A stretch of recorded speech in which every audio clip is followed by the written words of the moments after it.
할렐루야. 귀한 찬양 감사를 드립니다. 우리 하나님께서 우리 임마누엘 찬양대의 찬양 기쁘게 흠양하실 줄로 믿습니다. 할렐루야. 우리나라에서 가장 오래된 역사서가 삼국사기라는 책입니다. 이 책이 언제 기록이 되었느냐 하면 1145년 고려시대 인종 23년에 김부식이라는 분이 완성한 책입니다. 신라, 고구려, 백제의 이 삼국시대를 기록한 책입니다. 아마 여러분이 학교 다닐 때에 이 김부식의 삼국사기 아마 들어보고 열심히 외웠지 않겠나라고 생각합니다. 그러나 이 책을 직접 펴서 읽어본 분은 아마 별로 없지 않을까라는 생각을 해봅니다. 우리나라가요, 삼국시대를 역사를 보면 BC 108년에 고조선이 멸망을 합니다. 그리고 이때에 여러 나라들이 생기는데 마한, 변한, 진한, 그리고 고구려, 옥저, 동예, 부여 이런 나라들이 생겨납니다. 그러다가 이 나라들이 여러 전쟁을 통하여 서로 통합되면서 고구려, 백제, 신라의 삼국시대가 펼쳐집니다. 고구려는 언제 시작하느냐? BC 37년경에 세워졌다가 AD 668년에 망합니다. 백제는요, BC 18년에 세워졌습니다. 그리고 660년에 망했습니다.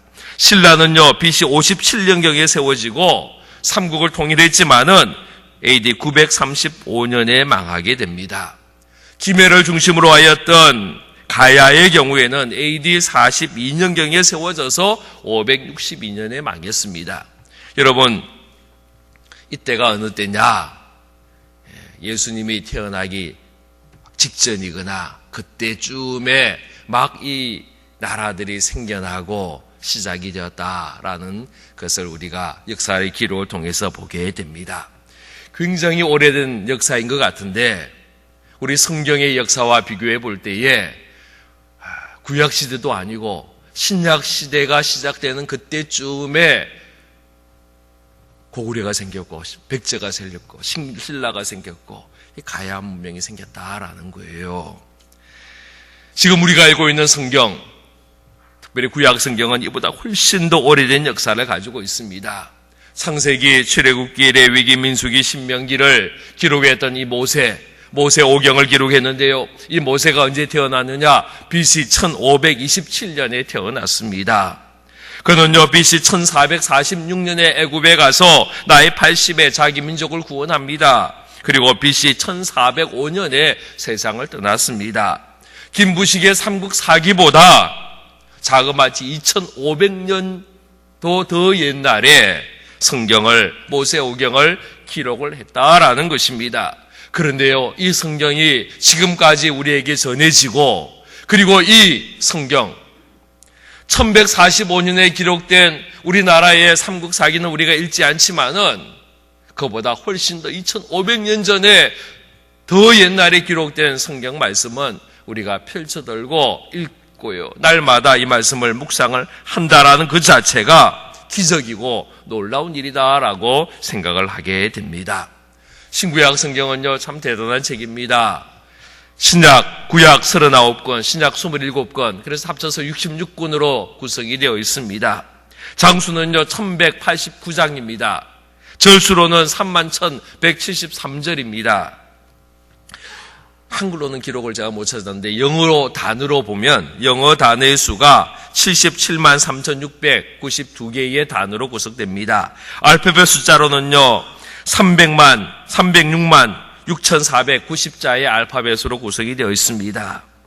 그런데 더 놀라운 것은 이 성경이 지금까지 2,900개의 언어로 번역이 되었다는 거예요. 놀랍지 않으세요? 290개도 아니고 2,900개의 언어로 번역이 되었습니다. 지금 지구상에 사용되는 언어가 얼만큼 되느냐 하면 한 7,000개 언어가 있다 그래요. 여러 방언들 포함해서 7,000개의 언어가 있는데 그 중에 2,900개의 언어가 지금 성경이 번역이 되었습니다. 위클리프 성경 번역 그 성교회에서 이야기하는 것은 2025년까지 지구상에 존재하는 모든 언어를 성경으로 번역하겠노라 지금 작정하며 목표를 세우고 기도하고 있다라는 거예요. 제가 아는 선교사님 중에 이 위클리프 선교회 소속인 선교사님이 있습니다. 강명관 선교사라는 분인데요. 이분이 어디서 사역하느냐 하면 브라질의 아마존 밀림 속에서 살고 있습니다. 그곳에 들어간 지가 벌써 16년입니다. 이곳에 바나와 인디안, 그 밀림 속에 사는 그 부족이 있어서 그 부족을 찾아가서요. 그곳에서 16년 동안 함께 먹고 자고 같이 생활하며 사는 거예요. 들어가서 그 나라 언어를 배웁니다. 말을 배웁니다. 문자가 없어서 문자를 만들어줍니다. 이 강명원 선교사는 그 바나와 부족에게는 세종대왕과 같은 사람입니다. 그리고 말을 배우고 그리고는 성경을 하나하나 번역하고 있습니다. 이분에 대한 소개가 2009년도에 영화가 나왔어요. 다큐멘터리 영화 소명이라는 영화로 한 10만 명 정도가 이 영화를 보았다라고 이야기하는데 혹시 본 분이 있는지 모르겠습니다. 이 선교사님이, 강선교사님이 이 아마존 밀림 속에 들어갈 때에 이 바나와 부족의 숫자가 몇 명이었느냐 하면 90명이었어요. 아이들 다 포함해서 90명이 사는 곳인데 이 90명이 자기들끼리만 사는 거예요. 자기들의 언어로 사는 거예요. 아마존에 수많은 부족들이 있는데 언어가 다 다른 거예요. 90명이 살고 있는 그 마을에 찾아가서 이 90명만 사용하는 그 언어를 배우고 이 90명이 읽을 수 있도록 성경을 번역하는 거예요. 그거를 지금 16년째 하고 있습니다. 그런데 이 단어가 모자라는 거예요. 말이 자기들 한 90명만 쓰는 언어다 보니까 성경의 말을 다 표현을 할 수가 없는 거예요. 그래서 성경 번역이 굉장히 어렵습니다. 지금 16년째 번역하는데 아직도 한참 멀었어요. 평생을 다해도 아마 힘들지 않겠느냐라고 생각합니다. 감사한 거는요, 이 아들이 자기도 선교사가 되어서 이 바나와 부족을 위해서 아버지를 이어서 계속해서 성경을 번역하겠다 소원을 하고 작정을 했다라는 거예요. 여러분, 성경이 우리말로 번역되었다는 것, 그리고 내가 이 성경을 직접 읽을 수 있다는 것만으로도 우리는 기적을 경험하는 것이고 우리는 감사할 수밖에 없음을 믿으시기를 바랍니다. 그런데 혹시 이 귀한 성경을, 이 소중한 성경을 여러분은 얼마나 읽고 있습니까? 혹시 여러분 이 성경이 장식품으로 책꽂이의 한 칸을 차지하는 용도로만 사용되고 있지는 않습니까? 일주일 내내 팽개쳐 있다가 주일 아침에 성경이 어디 있는지 알지 못해서 여기저기 찾아 헤매이다가 성경을 찾아서 들고 오고 있지는 않습니까? 어떨 때는요, 성경책 위에 너무 먼지가 너무 쌓여서 먼지 탈탈 털어가지고 교회 들고 오고 있는 분은 혹시 없습니까? 오늘 본문 말씀해 보면 먼지로 가득 덮여 있는 한 권의 성경에 대한 이야기를 하고 있습니다. 시대적 배경은 남유다의 요시야 왕 때 이야기입니다. 요시야 왕은 나이 8살 때 왕이 되어서 31년 동안 왕이 된 사람입니다. 우리가 오늘 읽지 못했지만 22장, 열왕기하서 22장 2절 말씀해 보면 요시야가 여호와 보시기에 정직히 행하며 그의 조상 다윗의 모든 길로 행하고 좌우로 치우치지 아니하였다 평가하고 있습니다. 유다에 많은 왕들이 있었는데 그래도 그 중에서 하나님 앞에 칭찬받고 하나님 보시기에 정직히 행한 자라 인정받았던 왕이다라는 겁니다. 오늘 말씀은 3절 말씀해 보면 요시야 왕이 18번째 해가 되던 해에 그가 왕이 된 지 18년이 된 그 해에 있었던 한 사건을 말하고 있습니다. 요시야 왕이 성전을 맡고 있는 감독자를 불러서 그동안에 무너졌던 허물어졌던 성전을 수리하라 부탁을 하였습니다. 명령하였습니다.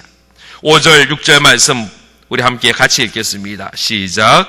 여호와의 맡은 감독자의 손에 넘겨 그들이 여호와의 성전에 있는 작업자에게 주어 성전에 부서진 것을 수리하게 하되 목수와 건축자와 미장이에게 주게 하고 또 제목과 다듬은 돌을 사서 그 성전을 수리하게 하라.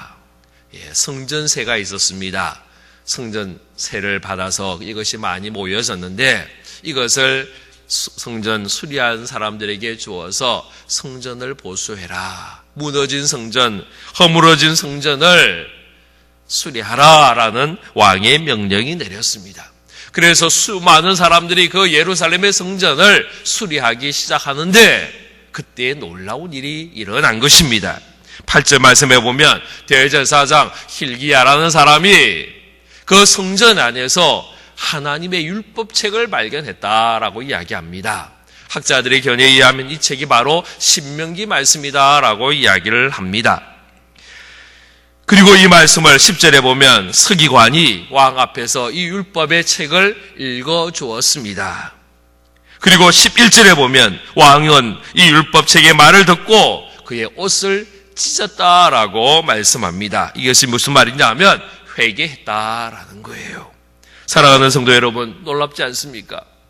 하나님의 성전에서 율법책이 발견된 것이 지금 놀라운 일이 되었다는 거예요. 여러분 이해가 되세요? 지금 우리 교회 로비에 가면요, 성경책이 수십 권 있습니다. 여러분 예배 마치고 가면요, 한두 권 정도는 잃어버리고 간 성경책이 교회 의자에 있습니다. 교회에서 성경책이 발견된 게 뭐가 그래 뉴스거리고 뭐가 그래 신기한 일이고 놀라운 일이 될 수 있습니까? 제가 설교 준비하면서 제 책꽂이에 성경책이 몇 권 있나 찾아봤습니다. 여러 종류의 성경책, 히브리어 성경, 헬라어 성경, 라틴어 성경, 또 영어 성경, 우리나라도 여러 번역본이 많더라고요. 공동번역, 현대인의 성경, 또 같은 종류 여러 오픈 성경 이런 성경들 해가지고 보니까요, 한 20권 이상이 제 책꽂이에 꼽혀 있는 걸 보았습니다. 아마 여러분의 가정에도 성경책들이 많이 있지 않겠냐라고 생각합니다. 그런데 지금 하나님의 성전인 이 예루살렘의 성전에서 율법책이 나왔는데, 이 책이 발견됐는데, 하나님의 성경이 발견됐는데 뉴스거리가 되었습니다. 사람들이 놀라고 소동이 일어납니다. 이 책을요 왕 앞에까지 가져가서 읽어주는 그런 소동이 일어났다라는 거예요. 그리고 더 놀라운 것은 율법책을 서기관이 왕 앞에 읽어줍니다. 그리고 이 말을 들은 이 성경 말씀을 들었던 왕이요 자기 옷을 찢고 회개한다는 거예요. 이게 무슨 말입니까? 지금 하나님 앞에 정직히 행하고 다윗의 길로 행하였던, 좌우로 우로로 치우치지 않았던 이 요시야 왕이 하나님의 말씀을 처음 들었다는 거예요. 못 들었다는 거예요. 이 말씀 들어본 적이 없다는 거예요. 그가 왕이 된 지 18년이 되었는데도 불구하고 그 말씀을 처음 듣는 겁니다. 왕조차도 그동안 성경 말씀을 읽지 못했습니다. 지금까지 그 예루살렘의 성전 안에 하나님의 성경이 없었다라는 거예요. 놀라운 일이지 않으세요? 이게 놀라운 거예요. 성경이 발견된 것이 놀라운 것이 아니고 그 성전 안에 하나님의 성경 말씀이 없었다는 자체가 우리가 놀라운 일이에요. 그 말씀이 발견된 것이 신기하고 놀라워서 어찌할지 모르고요. 이 말씀이 선포될 때에 그 놀라운 말씀 앞에 옷을 찢는 왕의 모습을 보면서 우리는 놀라야 되지 않겠느냐라는 생각을 해봅니다. 왜 이런 일이 일어났느냐? 열왕기하서 21장, 우리가 22장을 읽었는데 그 바로 앞장 21장에 보면 두 왕에 대한 소개가 나옵니다. 첫 번째 왕은 므낫세, 두 번째 왕은 아몬입니다. 이 므낫세는 오늘 우리가 읽었던 요시야 왕의 할아버지고요. 그리고 아몬은 아버지 왕입니다. 이 할아버지 왕 므낫세는 55년 동안 왕위에 있었고, 그리고 아몬은 2년 동안 왕위에 있었습니다. 그런데 이 두 사람은요, 다 하나님 보시기에 악한 왕이었다라는 겁니다. 성경 말씀이 좀 길긴 한데 열왕기하서 21장 2절 말씀부터 우리 7절까지 화면 한번 좀 보여주시면 우리 같이 한번 2절로 7절 므낫세 왕이 어떤 왕이었는지 한번 읽어보겠습니다. 시작. 므낫세가 여호와 보시기에 악을 행하여 여호와께서 이스라엘 자손 앞에서 쫓아내신 이방 사람의 가증한 일을 따라서 그의 아버지 히스기야가 헐어버린 산당들을 다시 세우며 이스라엘의 왕 아합의 행위를 따라 바알을 위하여 제단을 쌓으며 아세라 목상을 세우 만들며 하늘의 1월 성신을 경배하여 섬기며 여호와께서 전에 이르시기를 내가 내 이름을 예루살렘에 두리라 하신 여호와의 성전에 제단들을 쌓고 또 여호와의 성전 두 마당에 하나님의 하늘의 1월 성신을 위하여 제단들을 쌓고 또 자기의 아들을 불 가운데로 지나게 하며 점치며 사수를 행하며 신접한 자와 박수를 신임하며 여호와께서 보시기에 악을 많이 행하여 그 진노를 일으켰으며 또 자기가 만든 아로 새긴 아세라 목상을 성전에 세웠더라. 이것이 지금 열왕기상에 나오는 그 할아버지 왕 므낫세의 모습이었습니다. 또 봅시다. 열왕기하서 21장 20절로 22절까지 말씀 같이 읽읍시다. 시작. 아몬이 그의 아버지 므낫세의 행함같이 여호와 보시기에 악을 행하되 그의 아버지가 행한 모든 길로 행하여 그의 아버지가 섬기던 우상을 섬겨 그것들에게 경배하고 그의 조상들의 하나님 여호와를 버리고 그 길로 행하지 아니하더니. 이 므낫세와 이 아몬이요 합쳐서 57년을 왕위에 있었는데 그 57년 동안에 그 이스라엘 온 땅에 남유다 온 땅에 우상 숭배로 가득하게 만들었다라는 거예요. 곳곳에 우상의 제단을 만들었습니다. 심지어는 하나님의 성전 안에 우상의 제단을 쌓고 우상의 신산을 세우고 하나님을 섬기는 것이 아니라 우상을 섬기는 그런 악한 일을 행한 사람들이 이 므낫세와 그리고 아몬 왕이었습니다. 그리고 수많은 신앙의 박해와 핍박을 하였습니다. 아마도 그 기간에 성전에 보관되어 있던 그 성경을 잃어버리지 않으려고, 훼손되지 않으려고 누군가가 감추어 뒀다라고 생각을 합니다. 그런데 57년의 시간이 지나가고 그리고 요시야 왕이 성전을 수리하는 18년의 세월까지 합쳐서 75년 동안 이스라엘 땅에는 성전을 찾지 못했고 성경을 읽지 못했고 성경의 말씀을 알지 못하게 되었다라는 것입니다. 바로 이것이 남유다의 비극입니다. 그동안에 제사는 드렸을 겁니다. 번제는 드렸을 것입니다. 그러나 하나님의 말씀이 선포되지 않았고 하나님의 말씀은 읽지 못하였다라는 것입니다. 그러다가 요시야 왕 때에 성전을 수리하는 중에 율법책을 발견하게 되었고 그리고 이 말씀을 읽게 되었고 이 말씀을 듣고 회개하는 놀라운 일이 일어났습니다. 성경은 장식품이 되면 안 됩니다. 성경은 보관용이 아닙니다. 성경은 펼쳐들고 읽어야 합니다. 읽을 때에 하나님의 능력이 나타남을 믿으시기를 바랍니다. 오늘 우리가 이 말씀을 통하여 오늘 우리가 읽었던 말씀을 통하여 우리가 어떠한 모습으로 어떠한 자세로 하나님의 말씀을 읽어야 하며 대해야 할지를 묵상하며 은혜를 함께 나눌 수 있기를 바랍니다. 첫 번째로요, 우리는 하나님의 말씀을 소유하는 자가 되어야 합니다. 내 것이 되어야 합니다. 요시야 시대 때 또 므낫세 시대와 아몬 시대 때는 성경을 잃어버린 시대였습니다. 그리고 요시야 왕 때에 이 잃어버린 성경을 찾는 때가 되었습니다. 하나님의 말씀이 그들에게 이미 주어졌지만 저들은 하나님의 말씀을 잃어버렸습니다. 하나님의 말씀을 알지 못했습니다. 하나님의 말씀을 소중히 여기지 못했습니다. 우리는 하나님의 말씀을 잘 간직하고 소중히 간직하는 모습 되기를 바랍니다. 성경을 잃어버린 시대가 암흑시대입니다. 영적 암흑기라고 이야기합니다. 중세시대에 그때를 영적 암흑기라고 이야기를 합니다. 그때의 중세시대의 교회가 컸습니다. 굉장히 큰 교세를 자랑했습니다. 그러나 저들은 하나님의 말씀에 대해서는 무시하고 알지 못하였습니다. 성경은요, 사제들만 가지고 있었습니다. 사자들이 보는 성경은 라틴어로 된, 그 당시에 로마의 언어였던 라틴어로 된 성경을 저들은 가지고 있었는데 중세시대에는 이제 로마 시대가 끝났습니다. 수많은 나라들이 영국도 있고 프랑스도 있고 독일도 있고 여러 나라들이 있는 때였습니다. 그리고 그들은 자기들의 언어, 영어를 사용하고 독일을 사용하고 프랑스어를 사용하는 그때였습니다. 저들은 라틴어를 알지 못했는데 성경은 라틴어 성경만 있었습니다. 영어 성경도 없고 독일어 성경도 없었고 프랑스어 성경도 없었고 우리 한국어 성경도 역시 없었을 때입니다. 사제들이요, 교회에서 주일날 설교를 하던데 무슨 말로 설교했느냐?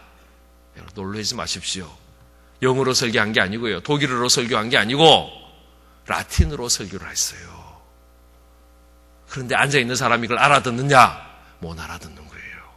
라틴어를 모릅니다. 라틴어를 모르는데 지금 사제들은요, 하나님의 말씀이 라틴어로 번역되어 있으니까 라틴어 성경을 가지고 읽으면서 라틴어로 성경 말씀을 알려준 거예요. 그러니까 사람들은요, 들어도 알지 못하는 거예요.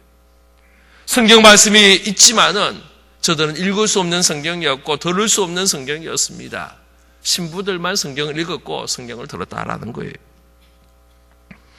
이것이 중세의 암흑기입니다. 우리가 성경을 가지고 있다는 것, 내 손에 성경이 주어지고 내 손에 성경을 펴서 이 말씀을 읽을 수 있다는 그 자체만으로도 우리는 감사하고 또 감사하고 감사해야 하는 줄로 믿으시기를 바랍니다. 여러분, 성경을 소유하기를 바랍니다. 내가 성경을 가질 수 있다는 자체만 너무너무 귀한 거예요. 여러분, 내 자신의 성경이 있어야 돼요. 성경을 펼쳐들고 이 성경에 내 손때가 묻어있는 그 성경, 은혜 받은 말씀을 밑줄 그어서 줄이 쳐져 있는 그 성경, 어떨 때는 성경을 읽다가 눈물을 흘렸던 그 눈물의 자국이 있는 그 성경이 있는 그 성경을 소유하는 우리의 모습 될 수 있기를 바랍니다. 지금도요, 이 성경을 우리 손에서 빼앗아가려고 하는 사람들이 있어요. 저 북녘 땅에 가면 성경을 읽는 사람 총살이에요. 성경 소유만 해도요, 강제 수용소 들어가고 총살을 당하고 있는 것이 옛날 이야기가 아니고 지금 당장, 지금 이 시대의 모습이다라는 것입니다.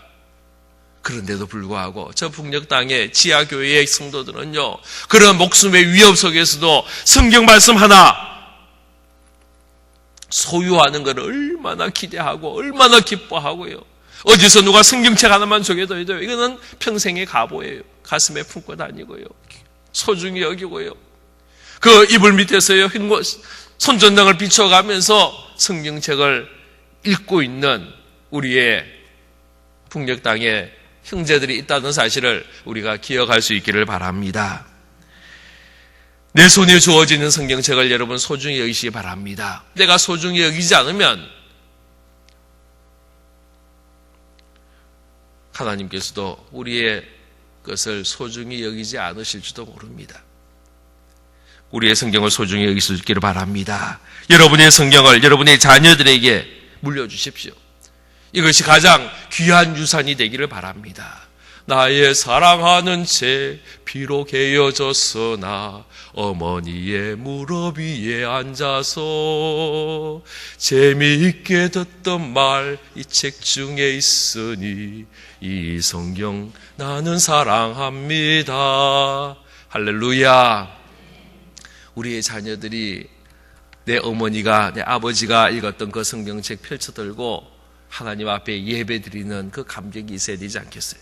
제가 가지고 오려고 했는데 못 가져왔어요. 저희 할아버지가 읽었던 성경이 있어요. 언제 만들어졌느냐? 지금부터 90년 전에 기록된 성경. 별로 놀라지도 않으시네요. 우리나라 복음이 들어온 지가 지금 이제 130년, 40년 되었는데 90년 전에 인쇄된 성경, 그것도 신구약 성경이 다 아니고 구약 성경만 있는 건데요. 제가 저희 할아버지 돌아가실 때 제가 챙겼어요. 제가 목사니까 제가 챙겨야 된다고 제가 챙겨가지고 가지고 있어요. 너무 소중한 성경이라서 금고 속에 두고 있어요. 제가 여러분에게 보여드리고 싶어서 챙겨뒀는데 그냥 금방 놓고 왔네요. 다음에 한번 보여드릴게요. 다 헤어졌어요. 다 떨어졌어요. 얼마나 많이 읽으셨는지요. 다 떨어졌어요. 곳곳에 줄이 쳐져 있고요. 근데 제가 가끔씩 그 성경책 펼쳐보면서 한문도 섞여 있고요, 아래 점도 적혀 있어 가지고 읽기가 굉장히 쉽지 않은 성경인데 가끔 펼쳐보면서 우리 믿음의 선배들이 이 성경을 가지고 읽었던 그 신앙생활을 했던 그 모습을 상상하면서 기억하면서 제 마음을 추스리는 그런 때가 있습니다. 여러분, 여러분의 자녀들에게 성경을 넘겨주십시오. 내가 읽었던 성경, 내가 소중히 여겼던 그 성경을 여러분의 자녀들에게 줄 수 있기를 바랍니다. 어떤 분은요, 성경을 직접 자기의 손으로 적는 분이 있어요. 필사 성경을 만드는 분이 있어요. 그리고는 이 성경을 내 자녀에게, 내가 손으로 직접 쓴 이 성경을 내 자녀에게 넘겨주겠다라고 작정하며 열심히 부지런히 성경을 기록하는 분도 있는 것을 보았습니다. 귀한 것입니다. 미국의 백화점 왕이라고 불리는 워러메이커의 경우에 그가 기자들이 그에게 질문을 했습니다. 당신이 지금까지 성공한 사업가로 이렇게 알려져 있는데 지금까지 투자한 것 중에 가장 성공적인 투자가 무엇이었습니까? 라는 질문을 했는데 이 워러메이커가 이렇게 대답했습니다. 제가 11살 때 $2, 2불 75센트를 주고 성경을 한 권 샀습니다. 이것이야말로 가장 위대한 투자였습니다. 라고 이야기를 하였습니다. 그래서 워러메이커를 뭐라고 하느냐? 성경의 사람이다 라고 이야기를 합니다. 에이브라함 링컨, 미국의 가장 위대한 존경받는 대통령으로 불리우는 링컨의 경우에 그의 어머니가 이야기합니다. 아들아, 땅을 많이 갖기보다는 한 권의 성경을 갖는 사람이 되어라 라고 이야기했습니다. 그래서 링컨도 역시 성경의 사람으로 우리는 불리우고 있습니다. 여러분, 성경을 소유할 수 있기를 바랍니다.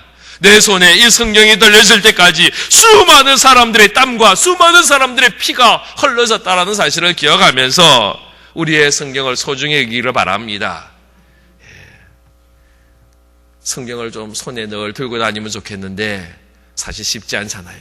그런데 요즘은요, 참 쉽게 되었어요. 여러분이 늘 들고 다니는 핸드폰 안에 성경 앱을 좀 깔고 다니시기를 바랍니다. 이미 깔고 있는 분이 성경 앱을 아마 핸드폰 속에 두고 있는 분도 많이 있겠지만은요, 저는 참 좋다고 생각해요. 왜냐하면 어느 장소에 있든지 어느 때이든지 성경을 읽을 마음만 가진다면 성경을 읽을 수 있단 말이에요. 성경책 보통 들고 다니기 사실 쉽지 않습니다. 저는 목사이기 때문에 성경책 들고 다니지만은 일반 성도님들이 매일마다 출퇴근하고 뭐 일하고 하면서 성경책 손에 들고 이렇게 다니기가 쉽지 않을 겁니다. 그런데요, 요즘 참 얼마나, 이게 저는 핸드폰 하나님의 선물이라고 생각해요. 늘 들고 다니는 그 핸드폰 속에, 스마트폰 속에 성경책을 넣고 다닐 수 있단 말이에요. 그리고는 틈이 나면 여러분 그걸 펼쳐놓고 성경을 읽을 수 있는 우리의 모습 되기를 바랍니다. 할렐루야. 두 번째로요, 우리는 하나님의 말씀인 성경을 읽어야 합니다. 조금 전에 한 질문 다시 하겠습니다. 이 귀한 성경 여러분 얼마나 읽고 있습니까? 최소한 1년에 한 번 이상은 읽어야 하는데 지금 여러분 얼마나 읽었습니까? 우리나라 성도들이 성경을 제일 많이 읽은 책이 어디냐? 창세기라고 대답을 합니다. 1년 연초에 마음에 작정을 하는 거예요. 올해는 성경 읽도가자. 그리고는 어디부터 읽느냐? 마태복음부터 읽는 게 아니고 창세기부터 읽어요. 큰 맘 먹고 읽도가겠다고 창세기를 시작합니다. 그래서 창세기를 제일 많이 읽는다는 거예요. 제일 안 읽은 성경이 어디냐? 요한계시록이 아니더라고요. 레위기라고 이야기를 합니다. 이유가 뭔지 아세요? 예, 창세기부터 읽었습니다. 출애굽기까지는 읽었습니다. 근데 레위기 들어갈 때 멈춘 거예요. 그래서 레위기를 제일 안 읽은 성경으로 치고 있습니다. 어느 한 청년이요, 외국의 이야기인데 자기 집 다락에서 아주 오래된 성경을 한 권을 발견했답니다. 그런데 너무 오래되고 낡아서 그냥 버렸다라고 이야기를 한 거예요. 근데 그 이야기를 듣고 있던 아주 오래된 책들을 수집하는 이 수집가가, 아니 성경책, 오래된 성경을 왜 버렸느냐, 얼마나 귀한 거냐라고 이야기합니다. 그랬더니 이 청년이 이야기하는 거예요. 아, 내가 그 성경 봤더니 구텐베르크라는 사람이 인쇄했다라고 적혀 있습니다. 그러는 거예요. 와, 이 구텐베르크가 여러분 아시네, 금속 활자 발견한 사람이에요. 이 사람이 처음 한 성경은 무조건 비싸다는 거예요. 최소한 경매에 들어가면 권당 400만 불, 우리나라 돈으로 하면 40억 이상이 된다는 거예요. 40억 넘는 성경을 그냥 갖다 버린 거예요. 그거 어디다 버렸느냐고 내가 찾으러 가겠다고. 그랬더니 이 청년이요, 또 이야기합니다.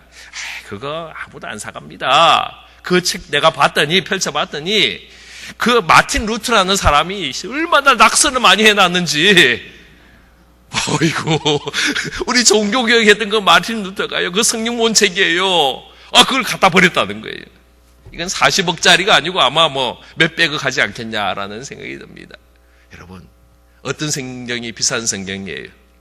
구텐베르크가 인쇄한 성경이 비싼 성경일까요? 마틴 루터가 읽고 옆에다가 주석을 기록했던 그 성경이 비싼 성경일까요? 아니에요. 비싼 성경은 여러분이 가지고 있는, 여러분이 읽고 있는 그 성경이 제일 비싼 성경인 줄로 믿으시기를 바랍니다. 성경의 목적이 그렇습니다. 성경은요, 장식품이 아니기 때문입니다. 성경은 간직할 때에 소중한 것이 아니라 읽을 때에 가치가 있기 때문입니다. 2005년도에 한국 갈렙이 만 18살 이상 성인 남녀 1,500명을 대상으로 질문을 했습니다. 얼마나 성경을 읽고 있냐? 전혀 읽지 않는다는 분이 34.1%였습니다. 가끔 생각날 때마다 읽는 사람이 39.1%였습니다. 매일 한 번 읽는 사람은요 11.4%였고요. 일주일에 한 번 읽는다라고 대답한 사람은 9.3%였습니다. 여러분, 이 무슨 말이냐 하면 우리나라 기독교인 중에 3사람 중에 1명은 성경을 전혀 읽지 않는다라는 거예요. 이것이 10년 전 통계입니다. 아마 여러분 2015년을 시작하면서 성경 읽겠노라 다짐하였을 겁니다. 여러분 얼마나 읽었습니까? 어디까지 읽었습니까? 아직도 창세기 읽고 있지는 않습니까? 아직 올해가 3달 남아 있습니다. 3달은요 충분히 성경을 일독할 수 있는 충분한 시간인 줄로 믿습니다. 마음만 먹으면요 3달 아니라 요즘 일주일 동안 성경 읽는 프로그램도 있단 말이에요. 3달은 충분한 시간입니다. 읽을 수 있습니다. 여러분 포기하지 마시고 올해가 가기 전에 성경 일독하는 일, 성경 읽는 일에 우리가 관심을 가지고 성경을 읽는 우리 모두가 되기를 주의 이름으로 축원합니다. 세 번째로요, 하나님의 말씀은 우리의 삶 속에 나타나야 합니다. 요시아 왕은 하나님의 말씀을 읽고 옷을 찢었습니다. 회개했다라는 겁니다. 회개가 뭐냐? 삶이 달라지는 거예요. 변화된다라는 거예요. 이것이 회개입니다.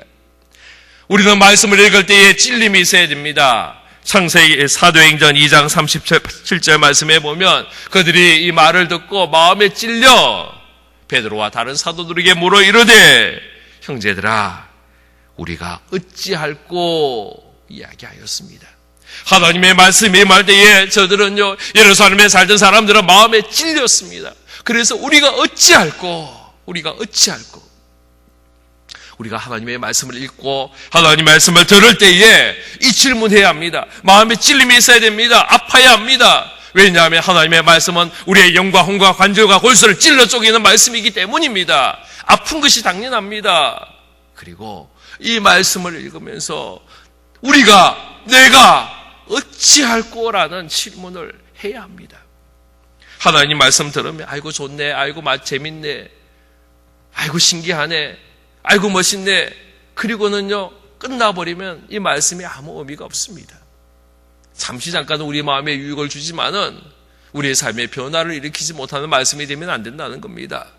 말씀을 간직하고 우리의 마음판에 새기고 이 말씀이 나의 삶 속에서 나타나도록, 그래서 내가 어찌할꼬 하나님 앞에 기도하며 간구하며 말씀대로 살아가기를 사모하는 저와 여러분 되기를 주의 이름으로 축원합니다. 기도하겠습니다. 아버지 하나님, 요시아 왕이 성전에서 발견된 하나님의 말씀을 읽고 들으며 그의 옷을 찢으며 회개하며 말씀의 사람이 되었던 것을 기억합니다. 아버지 하나님 도와주옵소서. 우리도 주의 말씀 읽기를 원합니다. 우리의 손에 들려진 이 하나님의 말씀이 너무나도 귀한 말씀, 소중한 말씀임을 기억하며 아버지요 우리가 말씀을 읽는 자가 되게 하시고 말씀을 듣는 자가 되게 하시고 그리고 말씀대로 살아가는 우리의 삶이 될 수 있도록 허락하여 주옵소서. 예수 그리스도 이름으로 기도하옵나이다. 아멘.